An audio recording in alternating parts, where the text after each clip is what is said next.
Hi there.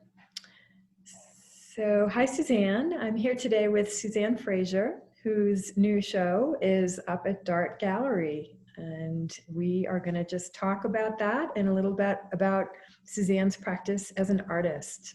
Welcome, Suzanne. Well, thank you. Yes, Paula Peacock and I are having two solo exhibitions at Dart Gallery on December 6th, 2020.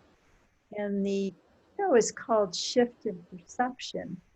And then each of us have our own titles to our shows. Paula Peacock's is Altered Soul. And the title of my exhibition is Spirit Light. Wonderful. It's a beautiful show. So, tell us, when did you first know that you were an artist? Oh, this is a typical artist answer. I've always been an artist. I mean, in first grade, I drew pictures of flowers and ducks on the top of my homework paper. And in the sixth grade, I was declared a gifted artist. And I was sent to special art classes, but the art teacher drew on my pictures. And so I quit.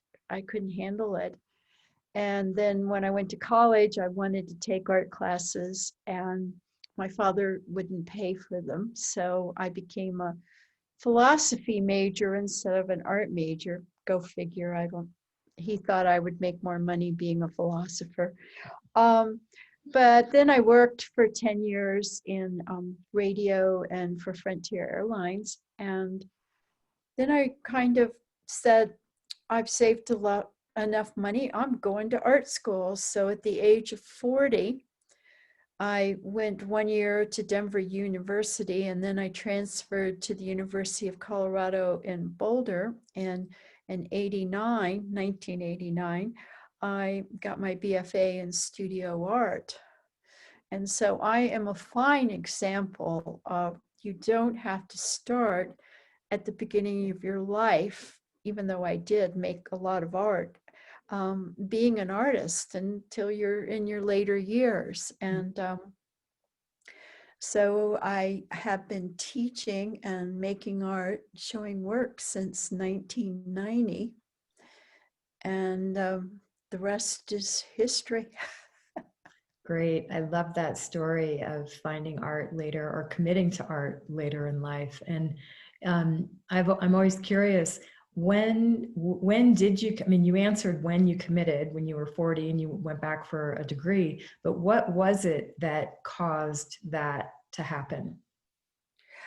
You know, the whole time I worked in the two very strenuous industries, I would get kind of tired and mad, and I'd say, I'm going to quit this job and go to art school. It was just in my cells, it was in my bones. And if my father had paid for my art classes in college, I probably would have been an artist from that point on. All my friends in college were the art students, so it just, I always gravitated towards art. Mhm. Yeah, that's great. I can relate to that one actually, as I'm sure other people can. So I'm curious about your process and your approach to painting. Where do you get your inspiration, and what's your process like that goes about translating that inspiration? Well, you know, I wrote a book called Contemplative Art, and it's on the Blurb website. You can buy it. And it was very interesting. After about 10 years of making art, people kept saying to me, well, what kind of artist are you? And I couldn't say anymore I was a beginning artist because I'd been making art for 10 years. So I really had to sit down and think about it. And my process is a contemplative one. I mean, I meditate before I make my art, and I'm painting from that contemplative space. And it took me about 5 years to become comfortable with that label. And then I looked for a definition of contemplative art, and I couldn't find one. So I created my own, and I'd like to share it with everyone. So for me, contemplative art is a product of creative expression, arising from the pure joy of creating, grounded in a meditative connection to the radiance and perfection of spirit, known only through one's experience of being fully human. It's a lot of words, I know, but it's kind of like you have to be a human being first, and then you find whatever spiritual practice works for you, and you find the radiance and perfection of the world around us.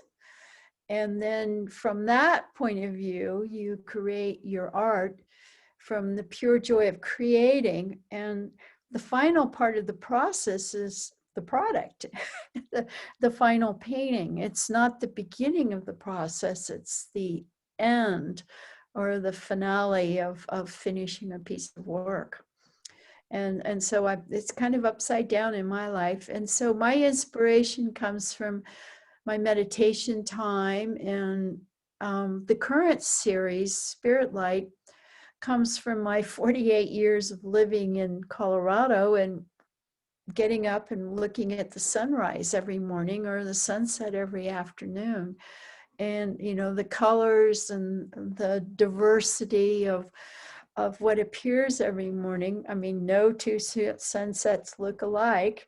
They're unique and beautiful in their own way. And that was my inspiration for that series.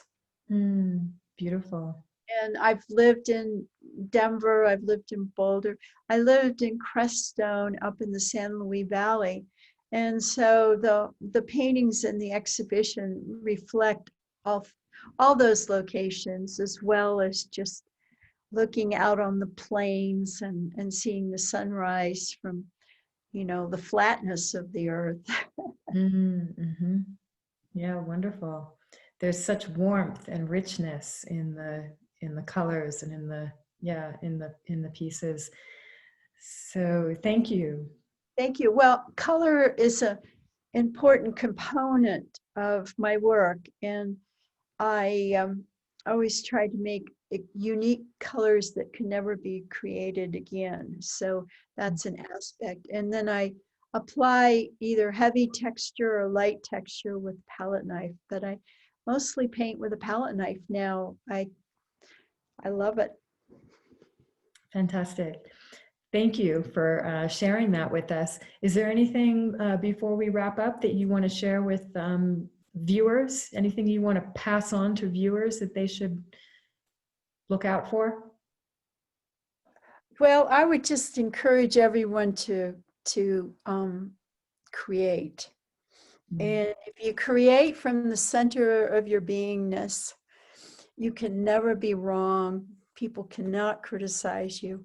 So just paint from who you are in the center of your being, or make art, or cook from that place, or garden from that place. And it's just so fulfilling. Suzanne Frazier, thank you so much. Wish you all the best with the show. Thank you.